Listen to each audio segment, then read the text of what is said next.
이 시간에는 누가복음 강의 57번째 시간입니다. 본문은 누가복음 14장 1절부터 11절까지고요. 설교 제목은 왕국에서는 누가 높아지는가 이렇게 정했습니다.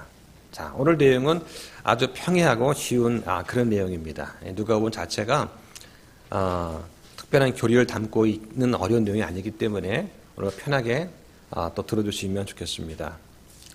우리가 보통 예배를 마치고 전 성도가 함께 애찬을 나누죠. 자, 그런데 함께 식사를 하면서 어떤 이야기를 보통 나누십니까? 형제님들은 보통 일단 식사하실 때는 먹는 데 집중하세요. 그런데 자매님들은 이렇게 모여가지고 여러 가지 소소한 이야기를 나누는 것을 이제 보게 됩니다. 교제하고 친교할 때는 자매님들이 형님보다 좀 잘하시는 것 같아요. 자, 오늘 본문은 예수님께서 식사를 함께 하시는 그 자리에서 하신 말씀입니다. 그런데 이 식사 자리는 단순한 교제의 그런 장소가 아니었습니다. 영적 전쟁에 벌어지는 그런 현장이었죠. 예수님께서 가신 곳은 세리 집도 아니고 죄인의 집도 아니었습니다. 바리새인 중 한 통치자의 집이었습니다. 그러니까 종교적인 권위와 체면이 가득했던 그런 잔치집이죠. 그리고 예수님은 그 자리에서 왕국의 질서에 대해서 가르쳐 주십니다. 지금은 우리가 세상에서 수십 년간 아웅다웅하면서 살고 있습니다. 그런데 이제 곧 주님께서 오시면 메시아 왕국, 저 천년 왕국에서 살게 되겠죠. 자, 그러면 그 왕국에서는 누가 높아지는가? 자, 궁금하지 않습니까? 자, 이 왕국은 지금 교회 안에 있는 우리의 마음의 상태를 말하는 것이 아니라 예수님께서 재림하신 다음에 이 땅에 실현되는 정치적인 왕국, 물리적인 실제 왕국입니다. 자, 그리스도께서 재림하신 다음에 보상의 심판이 이루어지는데 그 다음에는 이 땅 위에서 통치한다. 그래서 개혁성경에는 왕노릇한다라고 되어 있습니다. 자, 그 말씀이 계시록 5장 10절에 나옵니다. 자, 그런데 이런 질문에 대한 대답은 사람들이 생각하는 것과는 전혀 다르다는 것을 또 알 수가 있는 것입니다. 자, 오늘 본문 보실까요? 자, 14장 1절에 보니까 그분께서 안식일에 빵을 잡수시러 우두머리 바리새인들 중 한 사람의 집에 들어가시니 그들이 그분을 지켜보더라. 자, 여기 보니까 지켜보더라 이 내용이 나와요. 지켜보더라. 이 말은 예수님을 존경의 시선으로 보는 것이 아니라 고발하기 위해서 감시하는 그런 논초리입니다. 사람들이 은혜를 받으려고 모인 자리가 아니라 예수님을 몰아세우려는 함정을 파놓은 자리였죠. 이 장면은 아주 긴장된 그런 순간입니다. 그날은 안식일이었습니다. 그리고 바리새인의 집이죠. 자, 안식일 하면 뭐가 떠오릅니까? 일하면 안 되는 곳이지 않습니까? 사람들이 예수님을 가리켜서 안식일 날 병자를 고친 거에 대해서 트집을 잡았잖아요. 자, 그런데 그 안식일 날 바리새인 집에 누가 오느냐? 어떤 병자를 와요. 왜 데리고 올까요? 분명히 예수님께서 저 병자를 고치실 것이다. 이건 알고 있는 거예요. 이것도 트집을 잡기 위한 것이죠. 사람들은 예수님을 환영한 것이 아니라 흠잡으려고 장면이죠. 자, 그런데 주님께서는 다 아시면서도 그 자리를 피하지 않으십니다. 왜냐하면 오늘 주님께서는 참된 제자는 어떤 사람인가? 저 하늘 왕국에서는 누가 높아지는가를 분명히 가르치고자 하셨기 때문이죠. 자, 2절을 보겠습니다. 보라, 그분 앞에 수종이 있는 어떤 남자가 있으므로, 자, 수종이라고 하는 것은 몸이 붓는 거예요. 다른 말로 부종입니다. 몸이 붓는 질병이죠. 유대인들은 몸이 붓는 질병을 저 사람이 좀 부도덕한 잘못을 저질렀구나 하는 그런 표시로 알고 있었습니다. 뭔가 죄를 졌으니까 저렇게 몸이 부어올랐겠지라고 하는 것이죠. 한마디로 죄인을 데리고 온 것입니다. 바리새인들은 이 병든 사람을 의도적으로 예수님 앞에 두었습니다. 자, 여기서 중요한 게 나와요. 사람들은 그런 신앙의 자리에서도 하나님을 경배하기보다는 사람을 서로 비교하고 관찰하고 평가하기를 좋아한다는 것이죠. 이 앞에 13장에 보면 하나님의 왕국에 대해서 얘기합니다. 그런데 사람들의 관심은 어디 있었느냐? 세상에서의 자기의 위치에 있는 거예요. 그들의 관심은 분명했습니다. 예수님께서 과연 이 사람의 병을 낫게 하시겠는가를 보기보다는 예수님께서 안식일에 병자를 고치실 텐데 그러므로 인해서 일해서는 안 된다고 하는 안식일 율법을 어기는가를 지금 보려고 하는 거예요. 당시 유대인들은 종교는 남아있지만 자비는 사라진 그런 상태였습니다. 형식은 남아있지만 하나님의 성품, 특히 자비와 궁일 같은 이런 성품은 제거가 된 그런 상태였죠. 지금도 마찬가지입니다. 특히 예수님의 재림에 가까이 올수록 이런 현상이 더 두드러집니다. 가장 큰 특징이 뭐냐? 죄인에 대해서는 정죄를 하고 자기 자신은 의롭다라고 여기는 거예요. 이런 현상이 더 짙어지고 있는 것이죠. 자, 3절에서 예수님께서 말씀하십니다. 예수님께서 응답하며 율법사들과 바리새인들에게 말씀하여 이르시되 안식일의 병을 고치는 것이 율법에 맞느냐 하셨으나, 자, 이 질문에 대한 대답을 누가 모르겠습니까? 다 알잖아요. 안식일의 병을 고치는 것이 율법에 맞느냐 그렇지 않느냐 이 대답은 다 알고 있을 텐데 예수님께서 이 질문을 하신 목적은 뭐냐? 몰라서 물으시는 것이 아니라 듣는 사람들의 양심을 찌르는 그런 질문이죠. 자, 4절에 보니까 그들이 침묵함에 그분께서 그를 데려다가 고친 뒤 가게 하시고, 여기 보니까 침묵했다고 나옵니다. 바리새인들은 말없이 잠잠했습니다. 이 침묵은 몰라서 침묵한 것이 아니죠. 뻔히 알면서도 예수님 말씀에 순종하지 않으려는 악한 의도에서 나온 침묵입니다. 왜 어린 아이들 우리가 혼낼 때 보잖아요. 이거 네가 잘못한 거 맞지? 라고 하면 뭐라 합니까? 얘 잘못했어요 합니까? 아니죠. 입을 삐죽 내밀면서 가만히 있어요. 예, 똑같습니다. 오늘도 말씀 앞에서 우리가 이런 침묵을 선택할 때가 있습니다. 말씀은 너무나 분명한데 메시지는 분명히 알면서도 결단을 미루고 순종은 피하는 그러한 사람들이 있는 것이죠. 주님께서는 그 침묵을 그냥 무시하지 않으십니다. 그분께서 그 사람을 데려다가 고친 뒤 가게 하시고, 예수님께서 그 사람을 불쌍히 여겨서 고쳤습니다. 그리고 가게 하셨어요. 주님께서는 자비를 행하시고 동시에 그 사람을 보호하십니다.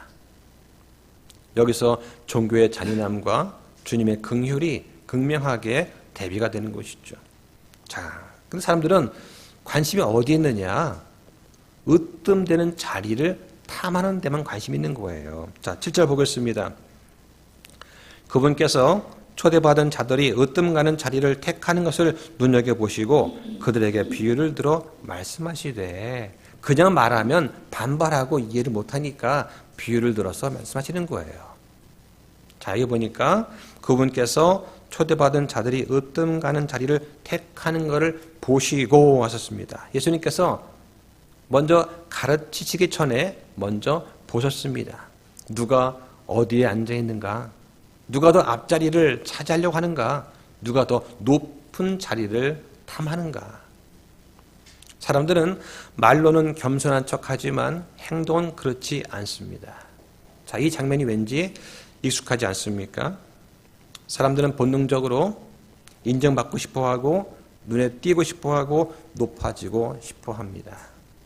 사람들이 으뜸 가는 자리를 택하려는 이유가 뭐냐? 인정받고 싶은 거예요. 부모한테 인정받고 싶고 스승한테 인정받고 싶고 사람들한테 인정받고 싶어 하는 것입니다. 비교 우위에 서고 싶은 겁니다. 왜? 땅은 한 개거든요. 한 개를 차지하기 위해서 그 상을 타기 위해서 달하려 가는 것이죠. 다른 사람보다 높아지고 싶은 마음이 우리 안에 있는 것입니다. 이런 욕망은 누구한테나 있습니다. 그것 자체가 죄는 아닙니다. 이게 없으면 발전하고 성장할 수가 없는 것이죠. 자, 그런데 여기서 말씀하시는 것은 단순한 예절 문제가 아니에요. 내 마음속에 왕자가 누구한테 있는가 하는 문제입니다. 문제는 이것이 신앙 안에서도 교회 안에서도 그대로 반복된다는 것이죠. 주님께서는 사람들의 이런 행동을 보시고 곧바로 비유로 가르치십니다. 주님께서 이렇게 말씀하십니다. 8절에 보니까 네가 어떤 사람으로부터 결혼식에 초대를 받거든 가장 높은 자리에 앉지 말라고 하시는 거예요. 자, 뭐라고 하십니까? 초대를 받거든 가장 높은 자리에 앉지 말라. 자, 왜 그렇습니까? 너보다 더 존귀한 사람이 그에게 초대를 받을 경우에 어떠냐? 9절에 너와 그를 초대한 자가 와서 이르기를 이 사람에게 자리를 내주라 하리니 그러면 내가 수치를 당하며 가장 낮은 자리를 잡기 시작할까 염려하노라. 예, 여기 보니까 가장 낮은 자리를 잡기 시작할까 염려하노라. 좀 말이 좀 약간 와닿지 않죠. 다른 번역본은 어떻게 되었냐면 네가 가장 낮은 좌석을 취하는 그런 수치로 시작하지 않도록 하려 함이라 이렇게 되어 있습니다. 예, 그러니까 시작할 때 처음부터 높은 자리 딱 폼 잡고 앉아 있을 때 너 이리 내려와라 하면 어떻게 됩니까? 가장 낮은 자리부터 다시 시작해야 될 거 아니에요. 그렇죠? 그러니까 처음부터 낮은 자리에 가서 앉으라고 하는 것입니다. 자, 예수님께서는 세상에서 처세하는 처세술을 가르치시는 것이 아닙니다. 이 말씀은 왕국의 원리를 말씀하는 거예요. 자, 왜냐하면 지금은 초청의 시간이기 때문이 그렇습니다. 아직 심판과 보상의 시간은 오지 않았어요. 만약에 스스로 높아졌다가 주인한테서 이 사람한테 자리를 내주라, 너는 내려오라 이런 말 듣는다면 어떻겠습니까? 그때 그 부끄러움은 말로 표현할 수가 없을 것입니다.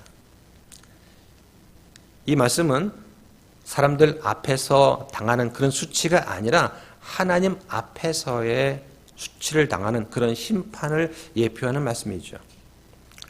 다른 사람 앞에서 높아진다는 것은 상대적인 것입니다.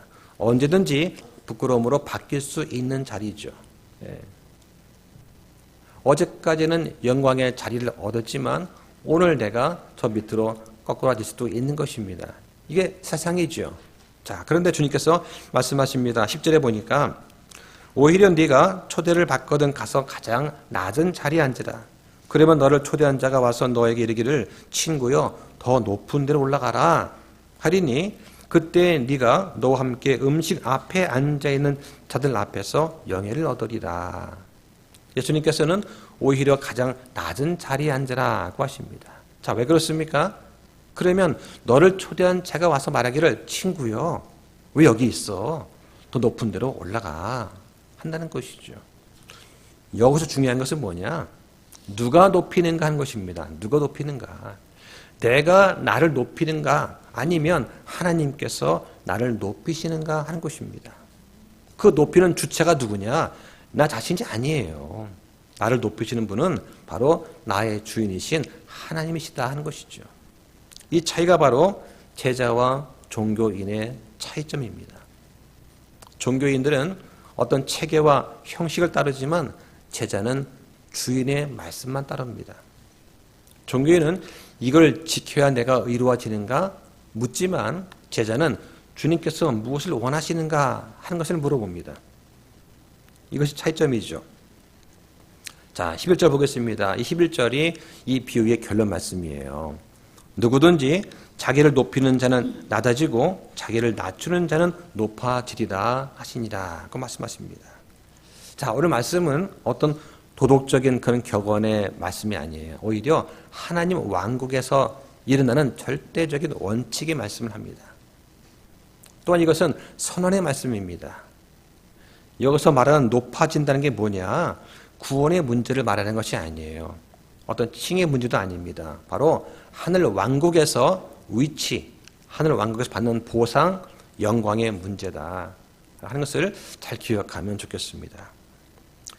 지금 이 교회 시대에 자기를 낮추는 자는 장차 오시는 그리스도의 왕국에서 높아지게 됩니다. 반대로 지금 높아지려고 하는 사람은 저 하늘 왕국에서 부끄러움을 당할 수가 있다라고 하는 것입니다. 이 말은 구원을 잃어버린다는 그런 뜻이 아니에요. 지옥에 간다는 그런 뜻도 아닙니다. 구원받은 자가 왕국에서 어떤 위치와 어떤 보상과 어떤 영광을 얻는가 하는 그 얘기를 지금 하시는 거예요. 자, 여기에 좀 초점을 두려고 합니다. 자, 관련해서 말씀을 한번 찾아보겠습니다. 고린도전서 3장 11절 보실까요? 자, 고린도전서 3장 11절부터 13절까지 한번 보겠습니다. 자, 오늘 말씀은 구원받은 사람한테 주시는 말씀입니다. 이 말씀은요. 그래서 여기 보면은 불로 시험 받는 이야기가 나오죠. 자, 11절에 보면 아무도 이미 놓인 기초 외에 다른 기초를 놓을 수 없나니 이 기초는 예수 그리스도시니라. 그런데 어떤 사람이 이 기초 위에 금이나 은이나 보석이나 나무나 건초나 짚을 세우면 각 사람의 일이 드러나리라. 그날이 그것을 밝히 드러내리니 이는 그것이 불에 의해 드러나며 그 불이 각 사람의 일이 어떤 종류인지 그것을 시험할 것이기 때문이라. 그 말씀합니다. 우리의 구원의 기초는 오직 예수 그리스도입니다. 구원받는 데는 어떠한 선한 공로나 행위가 개입하지 않아요. 오직 예수 그리스도를 내가 구원자를 믿고 받아들이면 됩니다. 예수님께서 내 죄를 씻기셨는데 어떻게 씻기셨느냐? 예수 그리스도의 보혈의 피로 씻긴 거예요. 내 모든 죄가, 내 말과 생각과 행동의 모든 죄가 빨간 글씨로 제목이 적혀 있을 때 예수 그리스도의 그 붉은 피가 흘러서 그 모든 죄를 다 지우셨다. 하나님 보시기에 내가 예수님 피로 인해서 내 죄가 아무것도 안 보이는 거예요. 따라서 너는 죄가 없구나, 너는 무죄야 라고 판결해 주십니다. 이걸 칭의라고 하는 거예요. 의롭다고 선언해 주시는 겁니다. 죄가 없어서가 아니라 죄가 없다고 봐주시는 겁니다. 어떻게? 예수 그리스도의 피로 내 죄가 없다고 인정해 주시는 거예요. 이렇게 되었다고 봐주시는 겁니다. 이게 은혜죠. 구원받은 사람은 예수 그리스도를 믿는 그런 사람한테는 이미 구원은 확정되어 있는 거예요. 구원받은 다음에 내가 뭔가 잘못했다고 해서 이 구원이 없어지거나 약해지거나 하지 않습니다. 이 구원을 유지하기 위해서 계속 내가 뭔가 선한 일을 해야 되는 것도 아니에요. 오직 예수 그리스도를 믿고 받아들일 때에 성령님이 보증하시고 내 안에 예수 그리스도께서 함께 연합해 계실 때에 나의 구원은 확증되어 있는 것입니다. 결코 바꿀 수가 없는 것이죠. 자, 그걸 전제로 했을 때에 그 다음에 말하는 거예요. 자, 그런데 예수님 믿고 나서 그 다음에 우리가 주님의 부르심 받아서 갈 때까지는 하는 일이 있잖아요. 우리의 말과 생각과 행동이 있어요. 이것들이 그리스도의 심판석에서 심판받게 된다고 하는 것입니다. 예수님 믿고 난 다음에 그 위에 내가 뭘 세워놨는가, 그 세워진 것이 시험받는 거예요. 그때 불이 각 사람의 일이 어떤 종류인지 그것을 시험한다고 말씀합니다. 여기서 시험받는 게 뭐냐? 내가 겉으로 드러난 어떤 사역의 결과가 아닙니다. 중요한 것은 그 일을 한 동기와 내용이에요. 겉으로는 번영한 것 같지만 그 일을 시작할 때 동기와 과정이 내 욕심 때문이었다면 그 일은 불타 없어진다라고 하는 것이죠. 자, 그러면 만약에 불타면 어떻게 되느냐? 거기 15절에 보면 어떤 사람의 일이 불타면 그는 보호상의 손실을 당하리라. 그러나 그 자신은 구원을 받되 불에 의해 받는 것 같이 받으리라. 예수 그리스도를 믿고 구원받은 사람은 반드시 그 구원이 이루어지는데 결코 없어지지 않아요. 구원 받아요. 근데 어떻게? 불에 의해 받는 것 같이 받는다. 지금 이건 보상에 관한 말씀이죠. 예수님 믿으면 다 구원 받습니다. 그런데 그 구원받은 사람이 예수님 앞에서 회개보고를 할 때 제가 주님 믿은 다음에 이런저런 일을 했습니다. 보십시오 하고 회개 장막을 딱 펼쳤을 때 그 얘기예요. 그때에 불의 심판을 받는 것이죠. 구원은 유지가 됩니다. 그런데 보상의 손실이 있다는 거예요. 이게 우리가 두려워하는 부분 아닙니까? 우리는 구원을 잃을까 봐 두려운 것이 아니에요.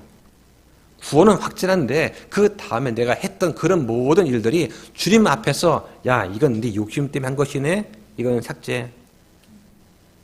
아 이걸 하면서 네가 나 대신 영광을 받았네. 이것도 삭제.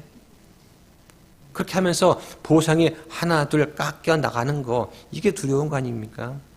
이게 바로 왕국에서 당하는 수치, 부끄러움이라고 하는 것이죠.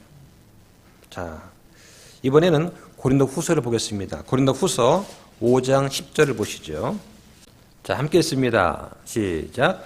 이는 우리가 반드시 다 그리스도의 심판석 앞에 나타날 것이기 때문이라. 이로써 각 사람이 좋은 것이든 나쁜 것이든 자기가 행한 것에 따라 자기 몸 안에서 이루어진 것들을 받으리라. 우리가 예수 그리스도를 나의 구원자로 믿고 받아들일 때 구원은 이미 이루어졌어요. 그렇죠? 예, 이루어집니다.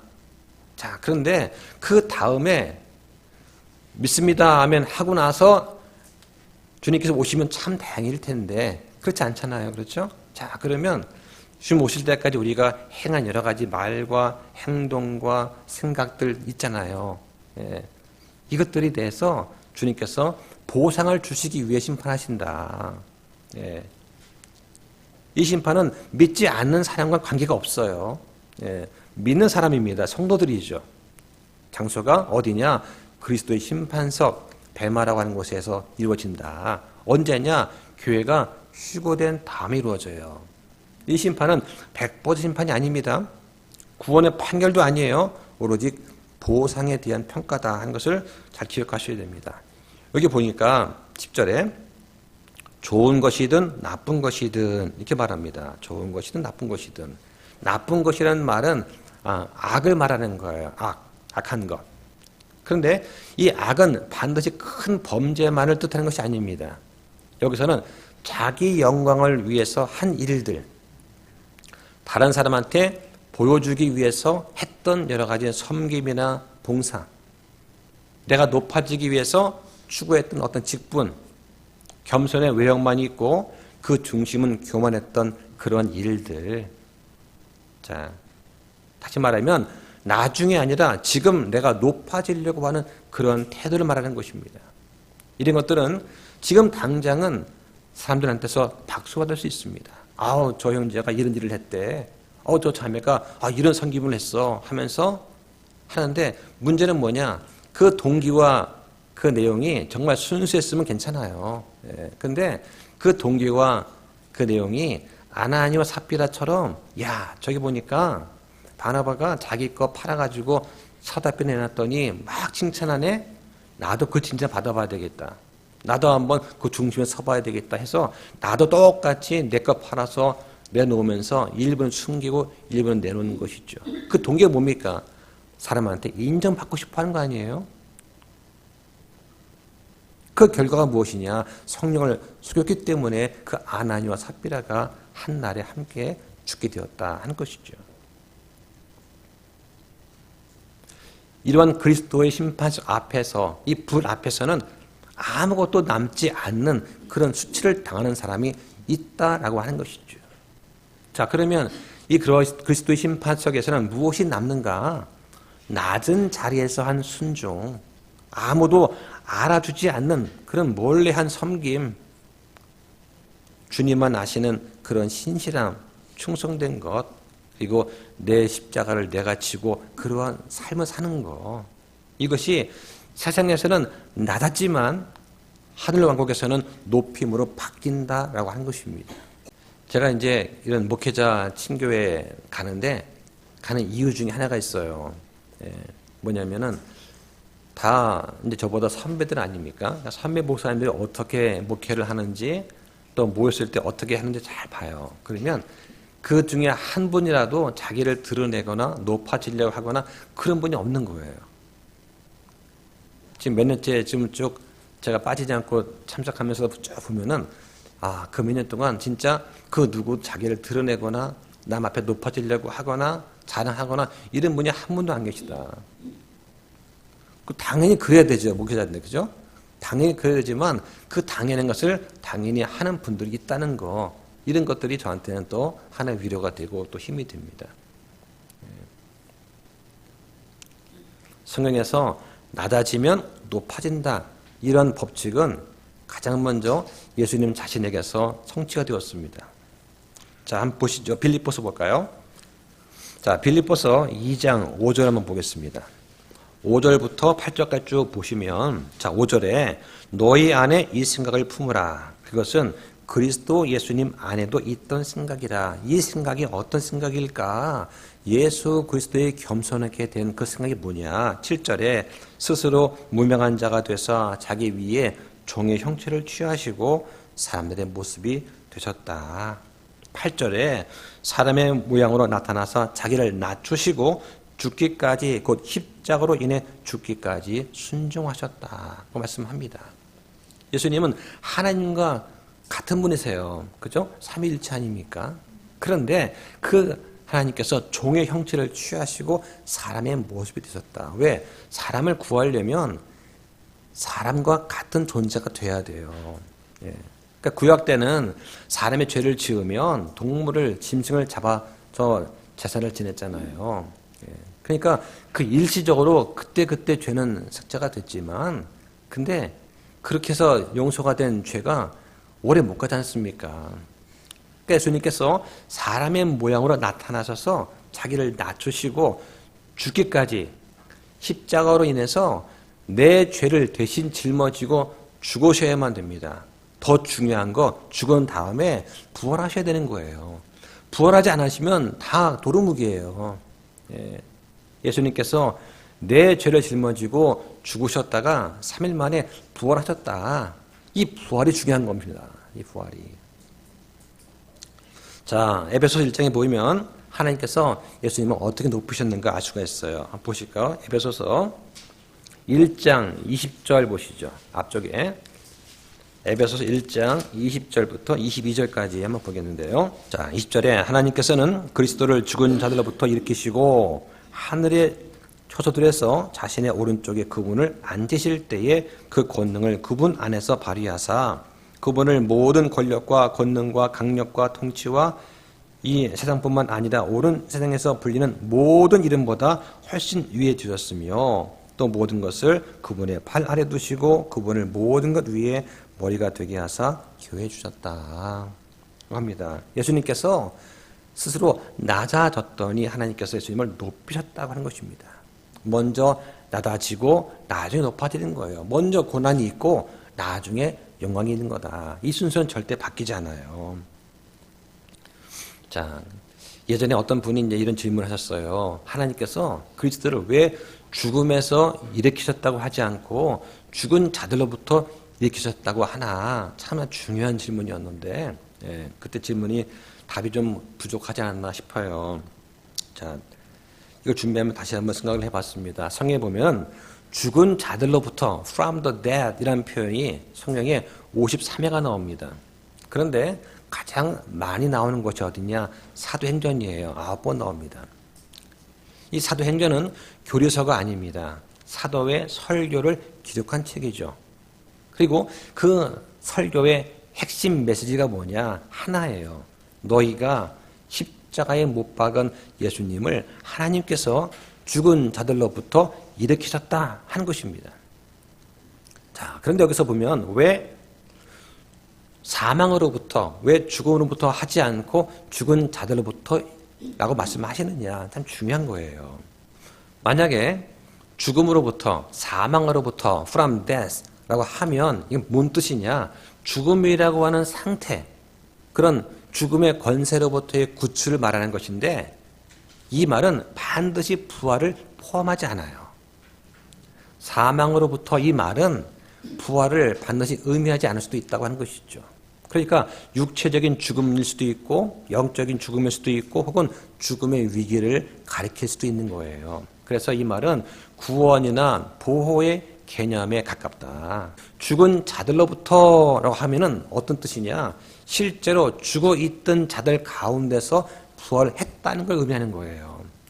다시 말하면 예수님께서 실제로 죽은 자들의 영역에 들어가셨다가 그들 가운데서 홀로 다시 일어나셨다고 하는 것이죠. 그러니까 예수님의 부활의 모습을 잘 보여주는 표현입니다. 바꿔 말하면 예수님 외에 다른 자들은 여전히 무덤에 묻혀 있는 거예요. 그 가운데서 예수님만 홀로 일어나셨다 하는 부활을 강조하는 표현이 죽은 자들로부터 일으키셨다 하는 표현입니다. 그러니까 예수님의 부활은 죽은 자들의 세계를 깨뜨리고 장차 있을 성도들의 부활의 첫 열매가 되셨다고 하는 것을 강조하는 편이다 하는 것입니다. 그럼 분명히 기억하면 참 좋겠습니다. 자, 우리가 이 제자도와 보상이라는 관점에서 이 누가복음 14장을 보면 분명히 해야 될 것이 있어요. 자, 이 말씀은 구원의 조건을 말하는 것이 아니다. 다시 말하면 겸손하면 구원받는다는 그런 뜻이 아니다고 하는 것이죠. 오늘 말씀은 믿는 사람, 제자한테 주어지는 보상의 원리를 지금 말하고 있는 거예요. 자, 우리가 흔히 보상이라는 말과 상속유업이라는 말을 막 섞어 쓰는데 이건 좀 구분하셔야 됩니다. 여기 보면 상속유업이라고 하는 것이 있어요. 이거는 우리 모두가 바라는 것입니다. 당연한 것이죠.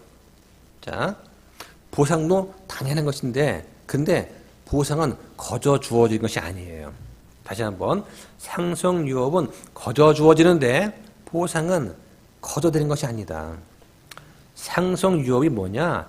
내가 예수 그리스도를 믿고 내가 하나님의 아들들이 될 때 주어집니다.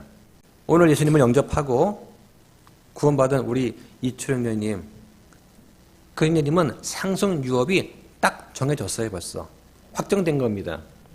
구원의 결과로 믿는 사람한테 누구한테나 자동으로 주어지는 것입니다. 이게 상속유업이에요. 하나님의 아들들이 될 때 아들은 뭡니까? 아들은 아버지의 유산을 받을 권리가 있는 게 아들이에요. 그런데 이것은 행위가 아니라 은혜로 받는 것입니다. 은혜로. 이것은 내 신분, 내 법적 권리예요. 구원받은 사람이라면 결코 잃어버릴 수가 없는 겁니다. 결코 사라지지 않는 거예요. 이게 상속유업입니다. 자, 그런데 보상은 달라요. 보상은 내가 어떤 삶을 살아냈는가 하는 그런 순종에 따라서 주어지는 그런 상급이다. 보상이다 하는 것이죠. 그러니까 보상은 구원받았다고 해서 자동으로 주어지는 것이 아니다 하는 것입니다. 제자의 도를 실천하고 주님께 신실하게 충성하고 주님과 함께 고난받으며 말씀에 순종함에 대한 결과로 주어집니다. 예수님께서 회개보고를 하시잖아요.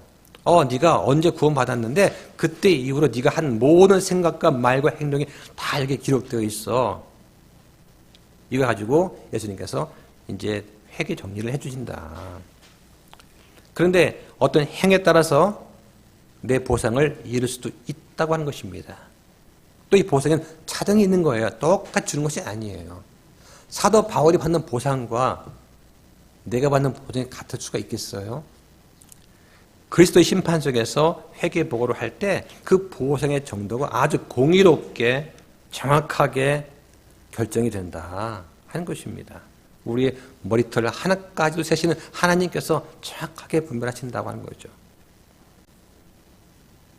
그때 여러분은 어떤 보상을 받고 싶으십니까? 그 보상을 많이 받기 위해서 우리가 교회에서 성도를 섬기고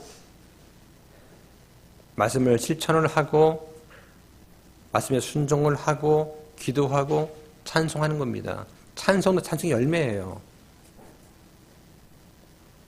여러분이 믿고 난 다음에 한 모든 행위가 다 기록이 되고 예수님의 그 장부에 다 기록이 된다고 하는 것입니다. 이걸 바라보고 상속유업은 이미 주어진 것이고 그 보상을 향해서 우리가 열심히 일을 하고 섬기는 거다. 오늘 누가복음 14장에 나오는 이 결혼식의 비유는 앞으로 있게 될 어린 양의 결혼식을 예표합니다. 이 땅에서 나는 어떤 자리를 선택했는가, 어떤 태도로 살았는가, 그것이 그리스도의 심판 속에서 다 드러난다고 하는 것입니다. 자, 말씀을 정리하겠습니다. 예수님께서 오늘도 우리한테 묻고 계십니다. 너는 지금 어느 자리에 앉아 있느냐 물으시는니다. 사람 앞에서 높아지는 자리입니까? 아니면 하나님 앞에서 낮아지는 자리입니까? 하늘 왕국에서는 말 잘하는 사람이 아니라 위에 앉은 사람이 아니라 자기 십자가를 지고 낮아진 자가 높아지게 됩니다. 지금은 내가 인정받고 대접받을 그 자리를 주장할 때가 아니에요. 오히려 주님께 맡길 때입니다. 그날에 주님께서 말씀하실 것입니다. 친구여, 이리로 올라오라. 그 영광을 사모하면서 오늘도 우리는 낮은 자리에서 주님을 섬기는 그런 우리 모두가 되기를 주님 이름으로 축원드립니다. 자, 기도하겠습니다.